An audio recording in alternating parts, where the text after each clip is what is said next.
Great.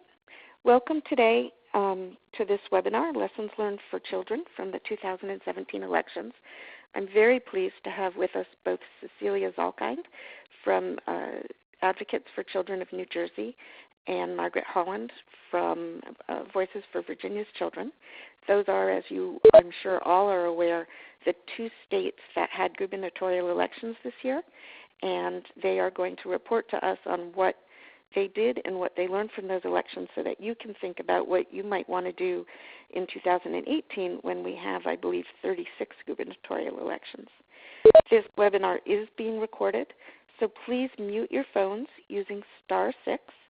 As I mentioned earlier, we will be taking questions using the chat feature, and you can put your questions in at any time, and then we will get to them after Cecile and Margaret have both spoken. I'm going to start with Cecile, who is the President and CEO of the Advocates for Children of New Jersey. I'm not actually sure, Cecile, how long you've been there, but you're a really well-known and well-respected advocate for kids. And among other things, you run the, I'm not sure I'm getting the name right, but the State Advocates Group on Early Care that advocate around federal issues. And then we're going to move on to Margaret Nimmo Holland, who's the Executive Director for Voices for Virginia's Children. Margaret is a relatively new Executive Director, but she had worked at Voices for Virginia's Children for many years and left and then came back. I'm very pleased to announce that not only did they both lead successful electoral advocacy efforts, but they have now both been named to their respective governors' transition teams, so that there really is a strong voice for kids going into both administrations. So with that, Cecile, if you would start us off, that would be great. Terrific. Thank you. I'm glad to be doing this today, especially now that the election is over. So what I'm going to talk about is how we planned and carried out our election advocacy campaign. And the challenge to us, and continued to be the challenge, was how do you talk about children when taxes, budget deficits, and national politics dominate the conversation. So for us, the 2017 election in New Jersey was a very important one. First, it was a meaningful election. We've had Governor Christie for 8 years. His term was over, so we were going to elect a new governor. All legislative seats were also up for election, both in the Senate and in the Assembly. And for the first time in a long time, we had some competitive legislative races. 2 were targeted districts, but there were about 8 long-standing legislators who retired. So there was an opportunity not only to try and educate at the gubernatorial level, but also at the legislative level too. And for us, this really marked a time when we hoped we could move our advocacy from protecting programs, which has really been our position for the last 8 years, to advancing a more proactive agenda. So we did some things that we've done in the past. This is not our first gubernatorial election, and tried to do things a little differently. So I'll talk a little bit about what we did, what the strategy was, and then a little bit about the opportunity we had to focus on child care as an urgent, prominent issue, and then talk a little about what worked and what didn't work. So our advocacy strategy is basically what we've done in other elections, as I'm sure most of you do as well. We educate during the election. We educate candidates. We educate and empower our partners so that they can take action. And we try to raise public awareness, make children's issues prominent on the agenda. But we did some things differently this year. First, we started early. In fact, in 2016, when we released our 2016 State Kids Count report, we held a forum to talk about some of the data and solicited input from the participants, about 100 people there, about what should be issues for the election in 2017. So we got some feedback early on about that. But then this year we also decided to start earlier and not wait till the primary, but do some advocacy before the primary. Our primary is in June, and this year was a pretty crowded field on the Democratic side, and there are a number of people running on the Republican side too. So we included all the candidates in our Kids Count forum this year, which we released our report in early June. A number of them came to the event, and others submitted videos in terms of their positions on children. A few unexpected things happened. I know I mentioned this at another meeting. I had to break up a fist fight between someone in the audience and one of our nominees, who's actually a sitting state senator at the time. But it was, a lot of issues got kind of out in the public then, and it got us to meet the candidates before the primary. I think from an internal point of view, we tried this year to be far more focused and intentional about our issues. This was not the time for everything on our agenda, and we really tried to establish a plan for regular communication, both internal and external. So the tools that we used is that initially we shared our Kids Count Pocket Guide. We publish a pocket guide every year with the county data to all the candidates with a letter of introduction right after the primary. So there are about 250 candidates between the gubernatorial and legislative elections. We started pulling questions together to raise with the gubernatorial candidates along the issues that we identified would be our priority for the campaign. And we made the commitment that we were going to really publish them. We say that every time we do an election strategy, that we will publish whoever responds, and then we usually have cold feet when only one candidate responds. This year we decided we were going forward, and interestingly, both the Democratic and Republican candidate responded, as well as the Green Party candidate. He became our new best friend. He came to every event we held. He actually had a very powerful message, no chance of winning, but he stimulated conversation with the other candidates in an interesting way. We named our campaign NJ Votes for Kids, and actually we put this out early, even before the primary and our early advocacy. We developed a voter's guide for the candidates and for our partners, and I'll show you that in the next slide. We held a children's summit in mid-September. We decided to do it in South Jersey because there's a sense that there's not a lot that goes on in South Jersey. People don't tend to come and try and mobilize citizens in South Jersey. So we made a commitment to do that. We asked Bruce Leslie from First Focus to come to put it in a federal context at the time, a national context, and we had a panel of what we called not the usual suspects, people who have an inside view of the election, who could talk to us about how to elevate children's issues in the election. We had someone from the Polling Institute at Stockton University, a lobbyist who has served in other administrations. We had the editor of our state's largest daily newspaper who was covering the election very closely, and a communications specialist, Ed Waltz, from Springboard Partners. And I think that they were very challenging of the audience. It led to an interesting conversation about the challenges in raising kids' issues in a more prominent way. We also invited the candidates. They sent representatives to the forum. So we did not have any of the key candidates there, except for the Green Party candidate, who, again, came to every one of our meetings. We also, starting in September, when the campaign began in earnest, started having individual meetings with key candidates, both governor, lieutenant governor, and a couple of legislative candidates. And we started our formal communications of weekly action alerts to our partners, both on issues that we covered in the election guide, as well as strategies, things that they can do. We also published the responses, the candidate responses to our questions at the Children's Summit in September. So this is a cover of our voter's guide. We wanted to keep this simple. It's a 3-page fold-out, kind of folds out from the center, and we focused on 6 core issues, doing an infographic with each.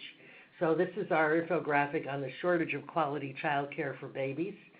We did one on preschool and the need to expand preschool per the 2008 School Funding Reform Act, a law that has never been funded. We talked about lead poisoning and implementing a lead inspection and abatement law that had just been strengthened. School breakfast has been a big issue for us. We talked about school breakfast and issues around juvenile justice and child welfare.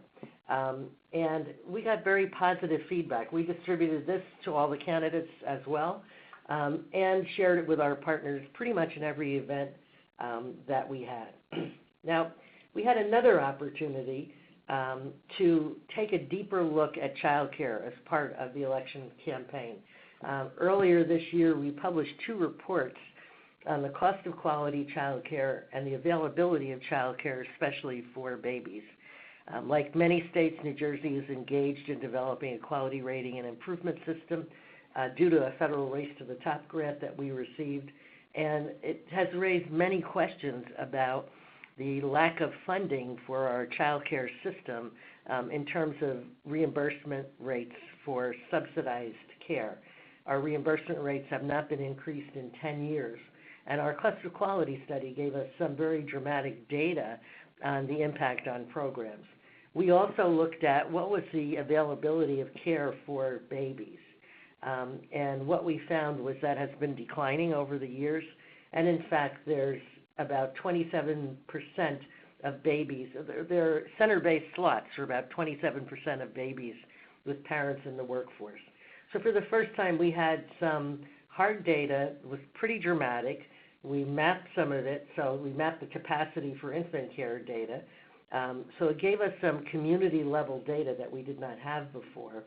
And we had done focus groups with providers and some parents as part of the development of these reports. And we had some very compelling stories about the challenges of finding safe, affordable, quality child care for babies.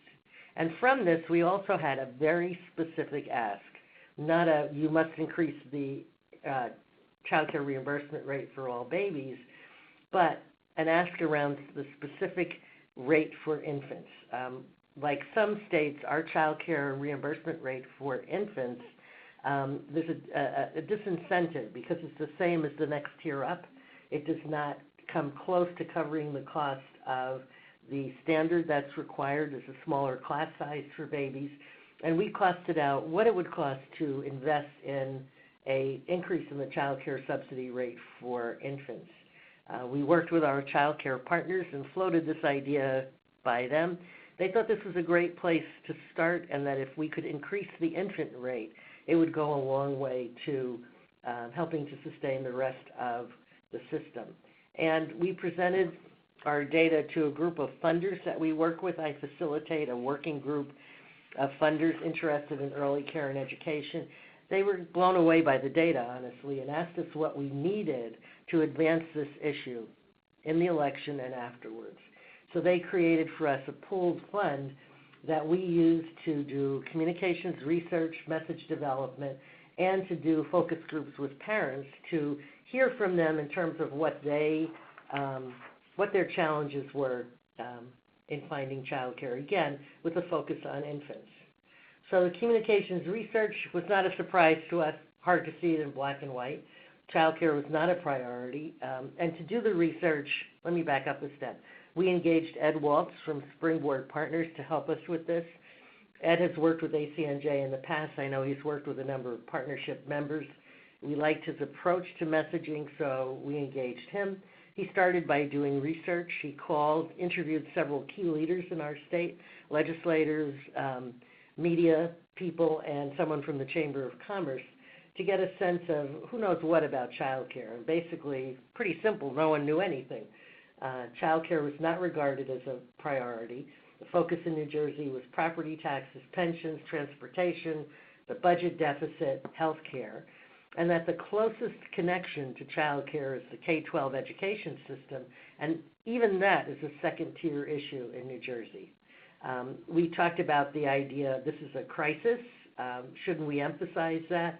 And what Ed told us basically was that the crisis frame would not be useful because right now in New Jersey, everything is a crisis, whether you're talking about the budget, transportation, or pensions. And we spent a lot of time talking about the economic frame, the idea that child care helps parents work. That has always been the way we've talked about child care. But as we've begun to develop a birth to 3 agenda, talking about child care in that way does not get us to quality improvements in what is basically the early education system for babies. So in talking to Ed, he convinced us that the economic argument alone was limited.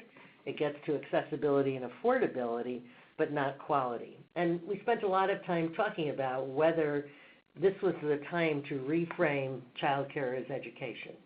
So in terms of the communications and message development he did for us, we started talking about quality childcare as a way to close the persistent K-12 achievement gap. We've made that case for pre-K, but not for children under the age of 3. That improvements in third grade reading require solutions that extend beyond schools alone. Achievement gap begins in the cradle, not the classroom. And in fact, when we worked on preschool 20 years ago, it was distinguishing preschool from childcare that made it more of an education issue. But we had concerns that the election was not the time to send this message out. We thought it needed time to develop. We had not been talking about childcare in that way in New Jersey. And we felt that the issue was so urgent, we needed more, at least during the election. So we then looked at safety as the message for the election, that the legislature has underfunded child care for years for babies. No longer a question of whether a baby will be harmed, but when and where.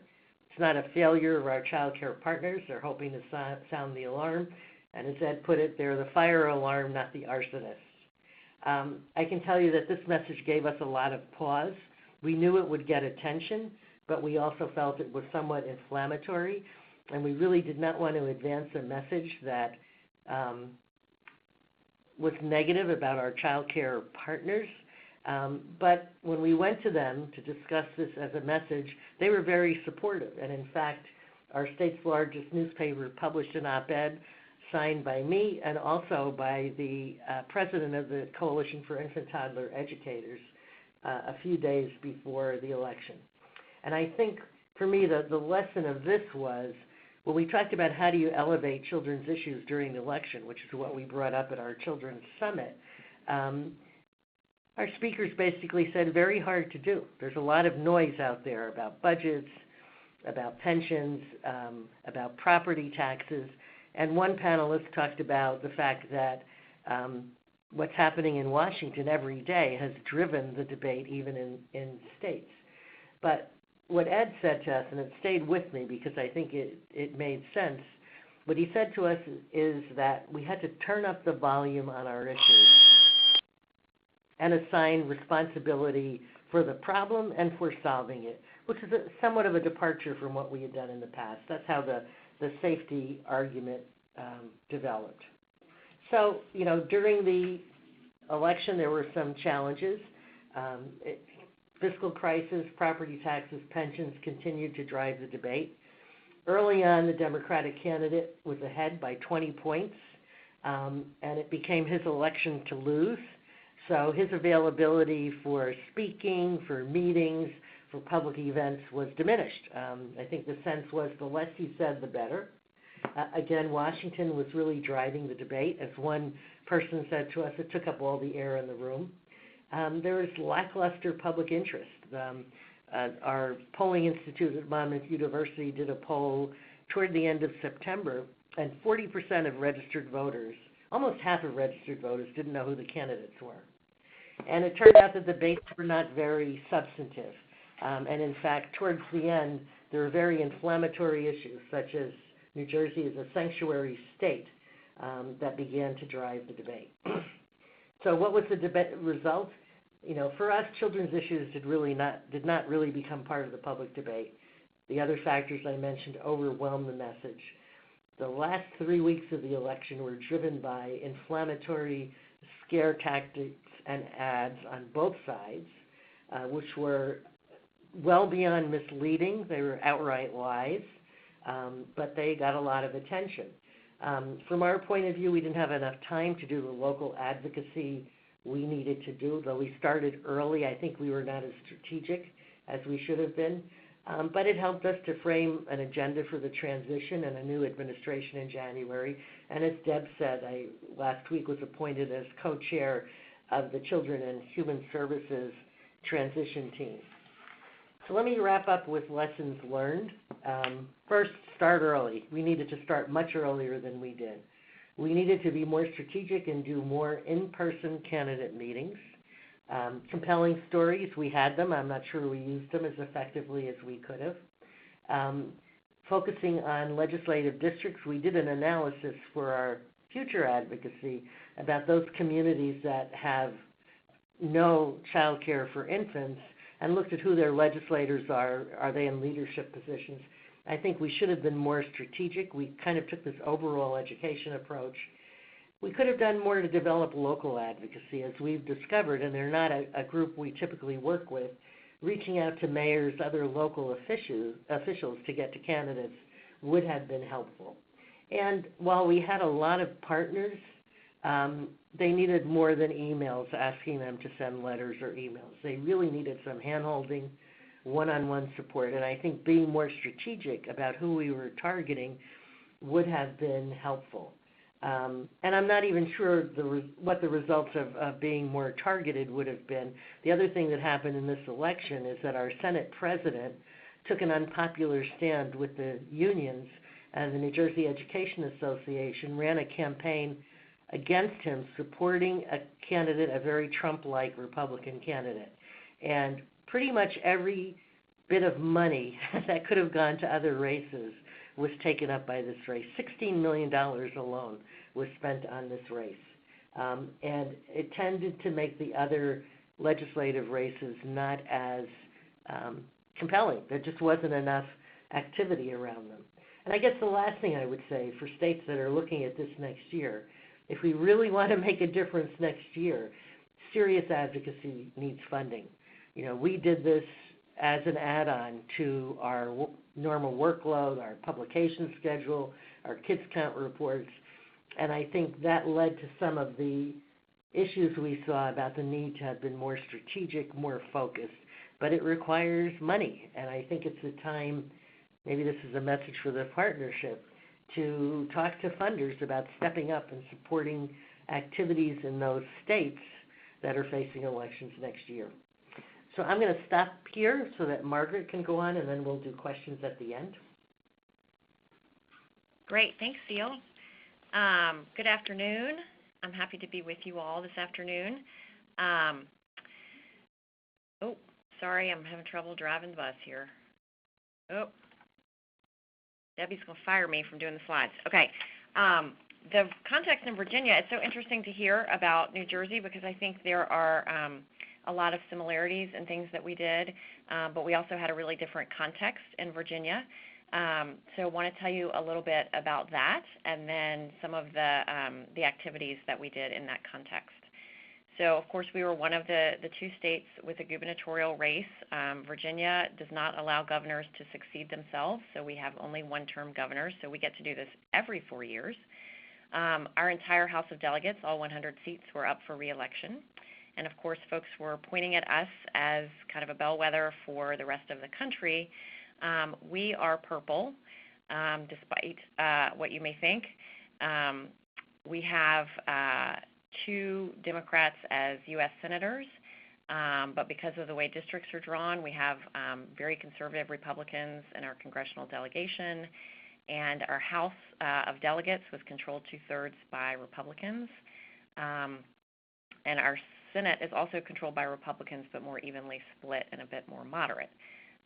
But we absolutely have to operate in a bipartisan context and get bipartisan sponsors for everything that we do. But so given all of that, we thought it was a great opportunity to really put in more effort than we had in the past on our electoral advocacy. We've been doing it for a while, but we definitely, as Phil was mentioning, added this to our normal list of to-dos and tried to up the ante this year. Also in that context, Virginia's the only southern state that voted for Clinton.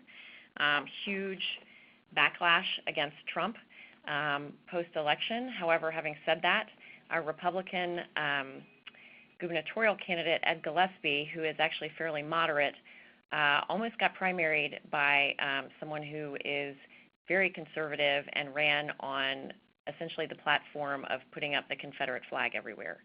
So it's a very sort of bizarre context we were working in. And then, of course, in August, we had the incidents in Charlottesville. So race issues were very much part of the conversation. So here are the folks. The Democrats are on the top, the Republicans on the bottom. Ralph Northam is a pediatric neurologist. So I know that all child advocates will be jealous of that our next governor is a pediatric neurologist. Justin Fairfax was elected as lieutenant governor, and Mark Herring was reelected as the attorney general. We also did not expect, you all know the outcome, that there was, the Democrats swept the statewide offices and also picked up a ton of seats in the House of Delegates. But going into the election time frame, we certainly did not know any of that. There were a few competitive House races. We were excited because there were more contested seats than there have been in many years. And so there was definitely sort of momentum post the Trump election in terms of fielding candidates from the Democrats. But as I mentioned before, the House is extremely gerrymandered, and so the best case scenario for Democrats was that they would pick up 5 or 6 seats. So we did not expect that there would be a huge turnover in terms of who we'd be working with in the House of Delegates. So given that context, we did start fairly early, and some of the things that we did, some of the tools we developed for our electoral advocacy included a candidate survey. We have done those in the past. So we developed a list of about 8 questions, and we sent it to all of the candidates for statewide office as well as House of Delegates. We got a pretty decent response, and we did go ahead, even though we did not have responses from everyone, we went ahead and posted those up on our website. We used SurveyMonkey as a tool to do that. We also had, this is a great intern project, we had interns helping us with follow-up calls and emails to candidates we had not received responses from. And when we did receive a candidate's response, we let their opponent know if they had one, to just nudge them a little bit farther along. But then after all of that, we had a deadline, and if we did not have them, we did not put them up. So that was one piece of our advocacy. Another at the bottom was our election guide. This was the year that we did a major Kids Count data project, and so this was really the entire policy team, and Beth Nolan, our Kids Count director, spent months planning and working on this document. It emerged differently from the way that we had envisioned it, but it ended up being an incredibly useful tool. It was about a 12-page booklet that had information about child poverty and economic disadvantage, as well as the changing demographics of the child population of Virginia. And then we did a series of 8 one-pagers that were inserted into that booklet on different topics, and I'll show you a picture of those in a minute. But they had on the front side infographics, so a few data points about that issue, and on the back they had questions that people could ask candidates about that issue. And then from that, we were able to take some of the infographics that were on those one-pagers and use those for a social media campaign. So there's an example of that in the top right of the slide. And so we just set that up to run basically from Labor Day to the election, so that every few days we had new information out there on social media, Facebook, Twitter, and Instagram, to keep children's issues in the forefront. And so some of the reasons for doing these particular tools, obviously we want to get candidates thinking about children's issues, but we also wanted to equip our partners across the state and in a variety of fields serving children to know how to interact with candidates, how to raise these issues. That's one of the things that we've heard in the past, is that people are not really sure what to do when it comes to electoral advocacy, and they're not sure what they're allowed to do if they work for a nonprofit. So we took the election guide on the road, and we presented to 35 partner organizations and conferences, to groups of people about the contents of the guide and how to use it. We distributed about 2,500 guides, and that was really well received. In fact, we had to reprint it several times to meet the demand. Our social media campaign we felt was really helpful because we could sort of set it and go. And so we could do that at the end of the summer, and then it was set up on Hootsuite and just took on a life of its own. We stole New Jersey's hashtag, and so we had VA Votes for Kids, thank you, Theo, which was great, and now everyone else can steal it for next year. Our average Facebook post for the election, these posts, the infographics, reached about 700 people. Each one got about 5 likes, a couple shares. but we felt like it was the constant drip of information that was really helpful and engaged a lot more people to like our page. The highest profile thing that we did was a candidate forum, and we held this September the 8th. We've done quite a few forums before for Senate races or House of Delegates races, and then 4 years ago we partnered with another mental health organization, NAMI Virginia, to do a gubernatorial candidate forum on mental health issues. This year in our planning, we decided that we really wanted to try to have one that just focused on children's issues. And while we would partner with folks on our electoral advocacy broadly, we wanted to see if we could support a forum just on our own, plan it on our own. And so that is what we set out to do, and we were successful with that. One of the main reasons we wanted to do it that way is because it gave us control over the content of the questions, and it also, we are seen as a very nonpartisan organization. We're not left-leaning, we're not right-leaning, and so sometimes when you partner with other organizations, that gets a little tricky. Some of the partners we would consider have PACs, and that would make it a little bit more complicated. So as we started to think through partners on the forum, we decided to go it alone, and that ended up being a really good decision, I think, because we had a lot of partnerships going on with the election guide, and so that still helped us get a turnout. The other thing that made the forum really unique, you can see in that top left picture, is that we had young people serve as the moderators for the forum, and that was something I highly recommend. We had 2 college students and a high school student who were the ones who were actually asking the questions. And so that was a new angle on it, and I think also helped us get statewide media attention for the forum. The way that we set that up, we really followed the formula that had worked for us 4 years ago. The candidates wanted to appear separately, and that, to be honest, is much easier to moderate, and so we were okay with that. So we had them appear one right after the other. We had 8 questions that we asked the candidates, and the youth moderators split up those responsibilities, and they asked questions related to issues that they had either experienced or that they really cared about or affected the part of the state that they were from. And one of those questions we actually crowdsourced to youth in foster care and youth who'd aged out of foster care, and we worked through Spark Action to do that. So that was kind of a cool way to get some activity on social media leading up to the forum. In terms of our timing, we reached out to the candidates. Well, we had already met with their policy teams before the June primary, and then as soon as the primaries decided, and they were both challenged, decided who the candidates were, we reached out to them immediately, and they both agreed in principle to participate, and then it took us several weeks to work out the actual date and time of the forum. So I would just caution that that is something of a process.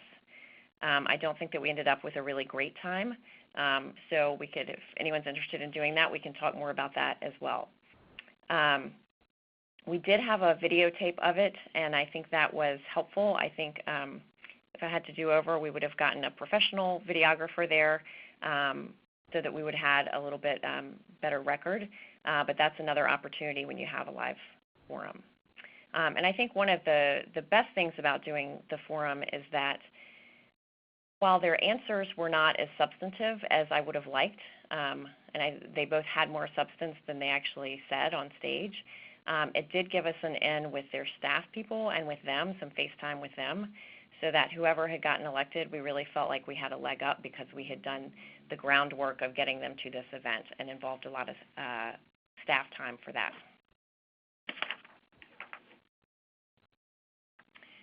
This is just a little slide to remind you of the importance of our nonpartisan commitment, and I know it's important to all of you.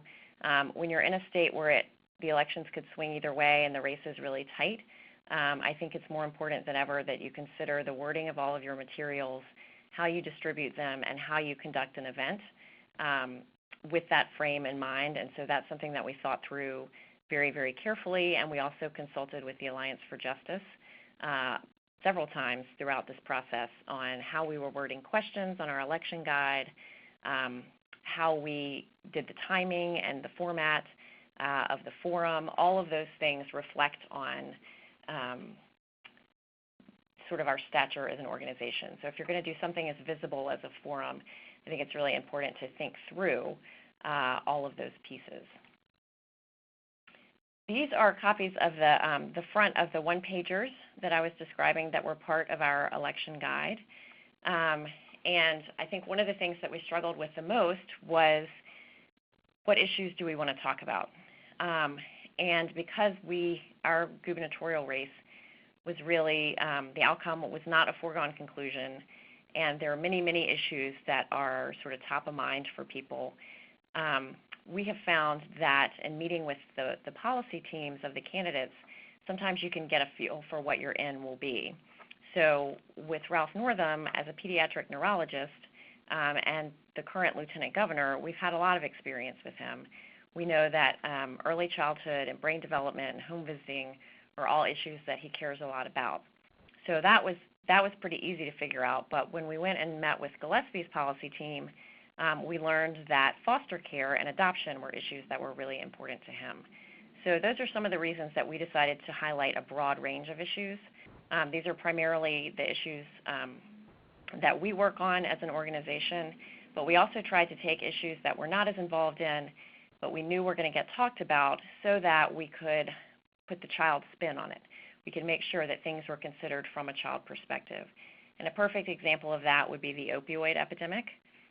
So that's not something that is top of our agenda. However, we are involved in groups that are looking at substance-affected infants and what care looks like for their moms, and the rise in the number of babies who are substance exposed who are in the foster care system. So again, there's lots of conversation, and we knew there would be a lot of conversation about the opioid epidemic in the election, and we wanted to make sure that it had a focus on children. And so, again, we heard from our partners who work on one or two of these issues that it was really helpful to have just one piece of paper that had the issue they cared most about with some direct questions on the back that they could ask candidates about. So again, where we ended up in Virginia politically is really different from where we thought we'd end up. We were all very surprised on election night. Most polls showed that Northam was leading, but not by much. Before the election, that he was actually within the margin of error, and other polls actually showed that Gillespie was ahead. So the fact that it was a sweep in all the statewide elections was surprising enough, but then the fact that the House went to from 66-34 to 51-49 was really shocking, and in fact the situation is still not settled. We have 3 likely recounts, so we actually do not know who will end up controlling the House of Delegates in January, and I don't think we're going to know for a little bit. There was an article that just came out today about how some votes were counted in the wrong district, so I think that's a saga that's going to continue for several more weeks. For us, again, as a bipartisan organization that has to work in an environment where we always have champions on both sides of the aisle on every issue, one of the unanticipated challenges that we are facing is that most of the Republicans who lost their seats in the House were moderates, and they were, in fact, our champions on most of our issues.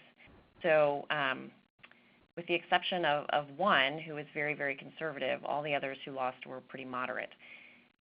And so that means for us a lot more work in trying to identify the few remaining moderate Republicans, and the reason that we have not sort of cultivated them as champions before is because they didn't sit on the right committees.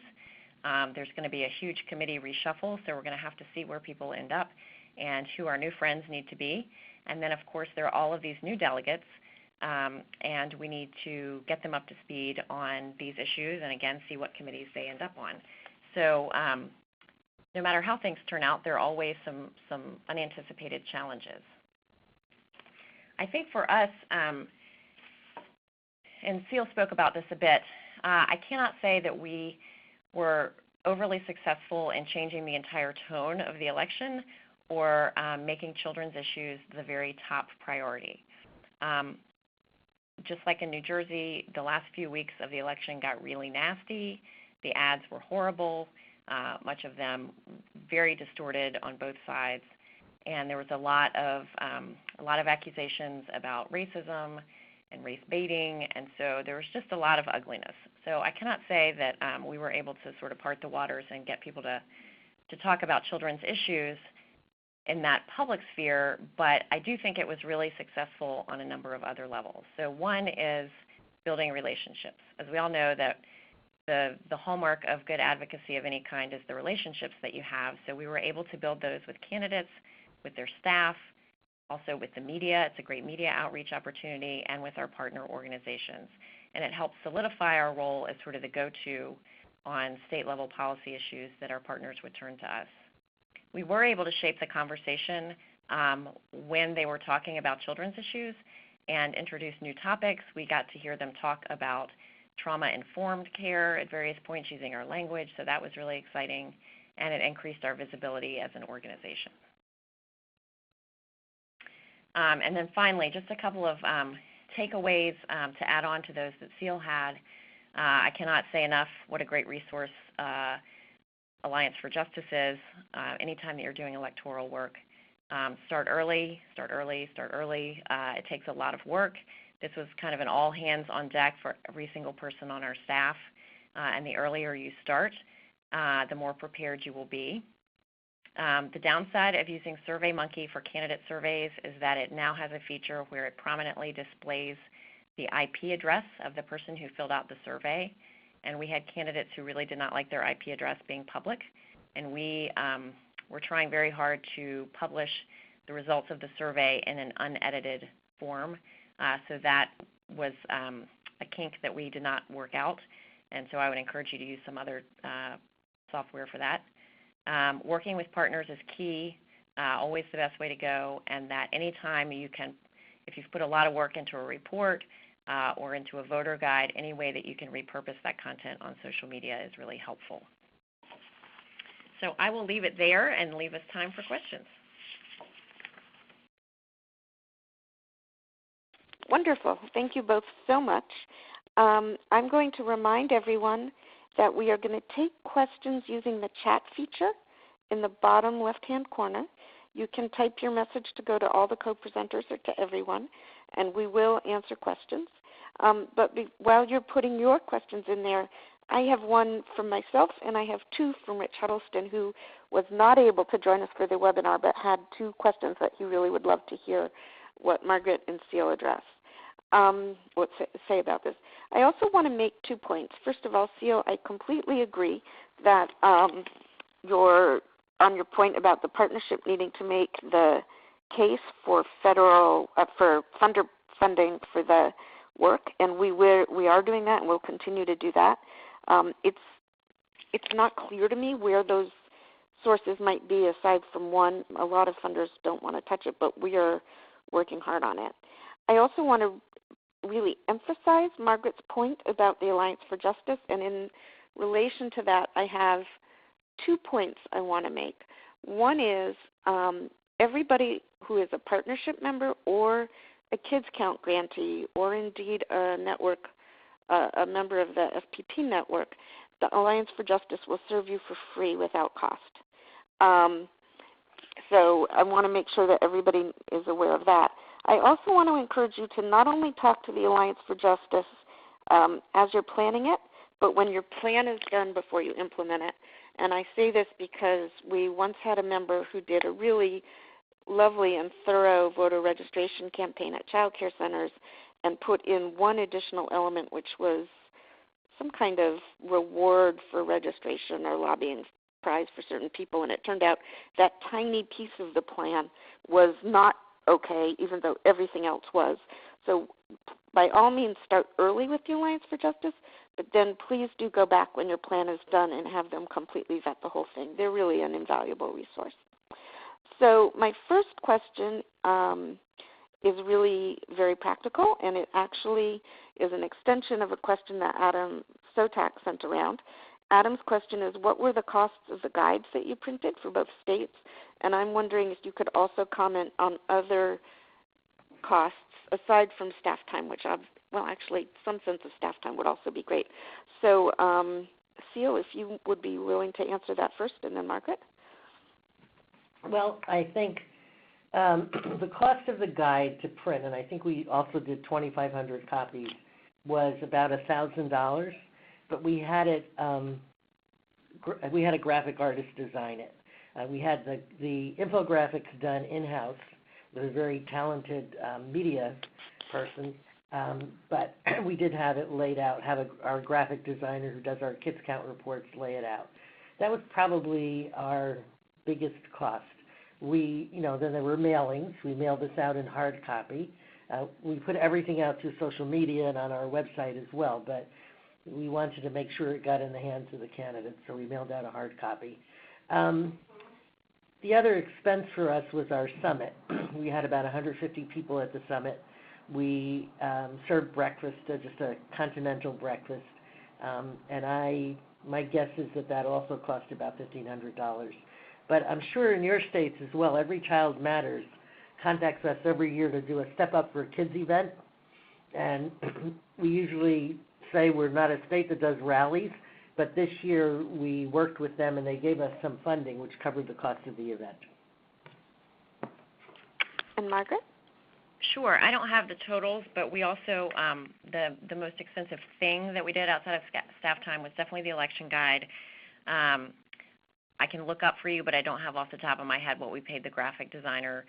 But I know that they were $5.50 a piece to print, which is why we had to go after some additional funding from some donors to reprint them. So the way we did it, it was a larger piece than it sounds like what New Jersey had, so that was fairly expensive. I should have mentioned on our forum, I said that we did not partner on hosts for the event, but we did partner with the community colleges, specifically one, Reynolds Community College here in Richmond, that agreed to have the event there for free, and so that event did not cost us really much of anything other than snacks for the candidates backstage, because we had the venue and we had they handled security for us, which was huge, and another piece that you really need to think through if you're going to have an event. And they had a photographer who they wanted to cover it for their own purposes, and so we were able to get some of their photographs. And so that parking was free, so that was a huge cost we could have had that we did not. Great. So Deb, if I can add one thing, this was not just for our election advocacy, but the pooled fund that 4 foundations contributed to advance our child care agenda came to $85,000. That covered the cost of hiring Ed Waltz to do the research, the message development, help us develop an advocacy strategy pre- and post-election, and do some of the writing for us. He drafted the first op-ed, for example. And it has also supported the focus groups with parents that we're still doing across the state. We've held 7, and we have 2 more planned. Great. That's really helpful. The second question we've received so far is whether it's possible to get a copy of the slides, and we will send out the recording and the slides after this webinar to everybody who registered for it. And I believe we have a link to the Voices for Virginia's Children guide, which we'll include, and Seal, if you want to send us a link to your guide, we can include that as well. Let me ask you Rich's questions. The first one was, what, if any, are the lessons learned about how to communicate around race equity in children's policy issues as you did this election work? Are there any things that you kind of came away thinking were helpful to do or to avoid, or even just how you saw it play out, not necessarily what you did? So I can comment on that. When we kicked off the campaign before the primary, it was based on our Kids Count data. So we wanted to give a picture of kids in New Jersey using the data. And for the last 4 years, we've included, whenever possible, indicators by race. And they're pretty compelling. At one time we didn't think we could get that data. We've been very effective at getting it. So that kind of framed our overall, at least initial engagement of the candidates. And did they react to it? Did you have any feedback either way? No, not really. Okay. Margaret, do you have anything you want to say about that? I would say that in putting together our election guide, the 12-page booklet, it was really important for us in order to highlight equity issues that we start with the growing diversity of the child population in Virginia and compare that from 2000 to 2015. Excuse me. And that we also talk about immigrant children. So that was a really important frame for us to start with. So I would say that sort of framed everything that we thought about for the guide. And we are a state, like I'm sure many folks listening, where there are so many different constituencies and so many different issues depending on where you are in the state. And Northern Virginia obviously is the most diverse part of our state and one of the most diverse parts of our country. And then you have far southwest Virginia, which is Appalachia, and is not very diverse at all. But what we wanted to avoid in our messaging was pitting one group against another, one group of children as being more important or not. And so we really tried to absorb as much of the messaging advice as we could after the Trump election in terms of making sure that we talk to the needs of all groups of children, both racial minorities and as well as rural white children. So that was a delicate balancing act, but one that we thought through really carefully. Then I would have to say that the entire election rhetoric devolved in a really unfortunate way in Virginia all fall. And so, I mean, just the fact that a Republican nominee almost won the Republican primary last June running on the Confederate flag, essentially, is a pretty upsetting place to start from. And so I think it made Ed Gillespie's job really difficult in terms of where to position himself, and then led to some really terrible ads on both sides. So I don't have the code cracked on how to talk about race equity and get others to talk about race equity in a meaningful way. Do you want to add a comment about, and I realize nobody can really tell, it's just speculation, but about whether your election results may have been somewhat more focused on that because of Charlottesville? Yes, they definitely were. Absolutely. Yeah, I mean, absolutely. Charlottesville has colored everything that has come since then in Virginia. That really rocked people. I think we thought we were well beyond that as a state, and we're not. And so that really had, I think, a huge effect. There's still, I know when I came to the conference, people from other states were having a hard time that in Richmond, every day there's something in the paper about what to do with the Confederate monuments. It is a daily topic of conversation and letters to the editor and all of that, all throughout Virginia, particularly in Richmond, though. So those issues were front and center all the time. And so every little thing got painted, I think, with a racist brush, and some of it was racist, but maybe things that weren't, everything got sort of messaged by the other side as racist. So I think that would suggest that perhaps people wouldn't have quite as strong a swing reaction as you've had in Virginia if they haven't had a similarly polarizing event, perhaps. I think that's probably right. I think that's right. We also had, during our forum, which was September the 8th, so that Friday after Labor Day, that was the week that Donald Trump made a pronouncement about DACA. And so we did have DACA protesters at our forum, which there have been other protesters about a gas pipeline at a forum in July, and then there have been many forums, candidate forums with the candidates without any protesters.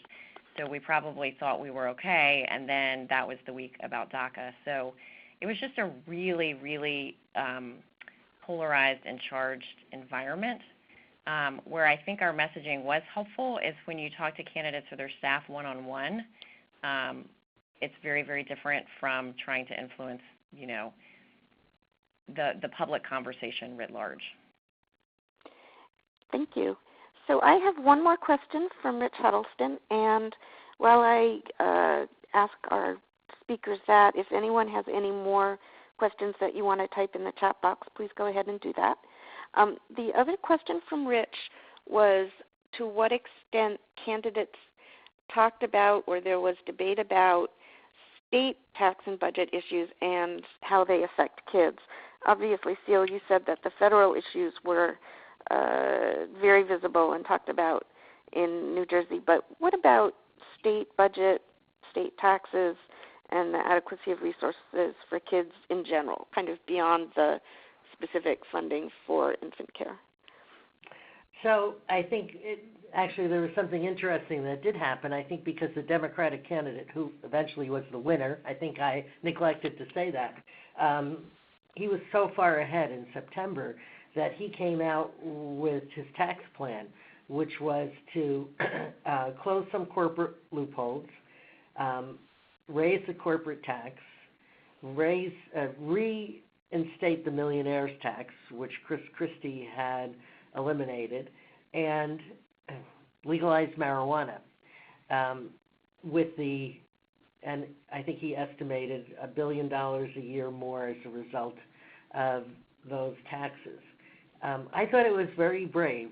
In a state like New Jersey where taxes are everything, he was pretty brave about coming out, I think because his lead was so big at that point. Ironically, towards the end of the campaign, the Republican candidate used his tax statements and superimposed them instead on, will you raise property taxes? I will. And link them to local taxes, which was not what he was talking about. A couple of other interesting things.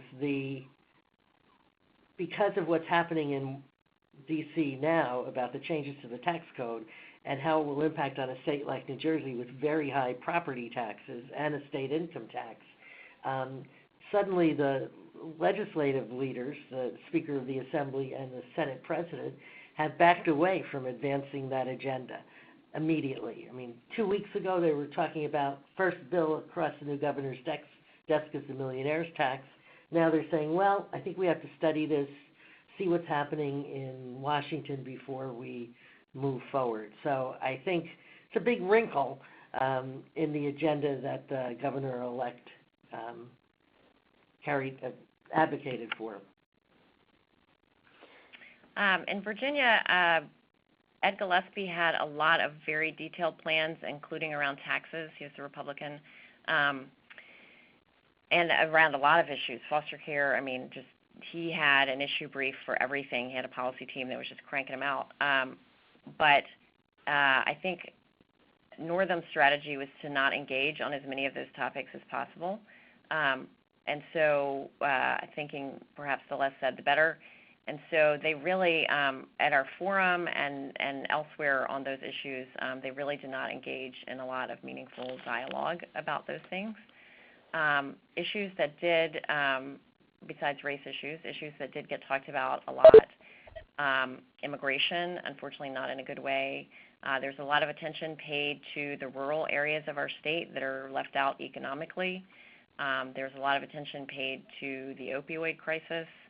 And Ed Gillespie did talk a lot about taxes, but about cutting taxes. And Northam, for the most part, did not really engage so much on that issue.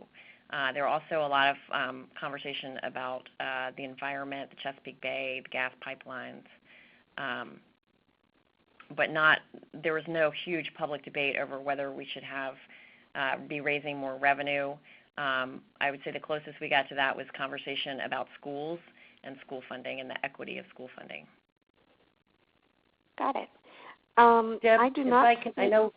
Please. Deb, I know we're approaching the end of the hour, and as I'm listening, I'm thinking that I think there's something that didn't happen in New Jersey that probably will be very important for many more states next year. We really had no outside investment in this election. There was no effort to elect the Republican candidate. We had we had kind of heard that Trump was not interested in New Jersey because it was kind of a done deal. Even our Republicans tend to be more moderate.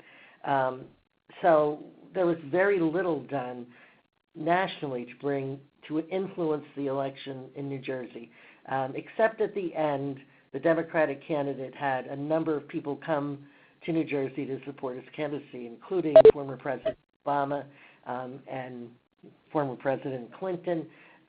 But in terms of investing money, there was no money investment from outside the state.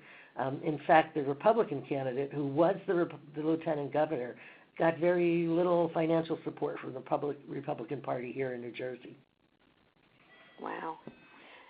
Well, thank you guys both very much. This was really helpful and informative.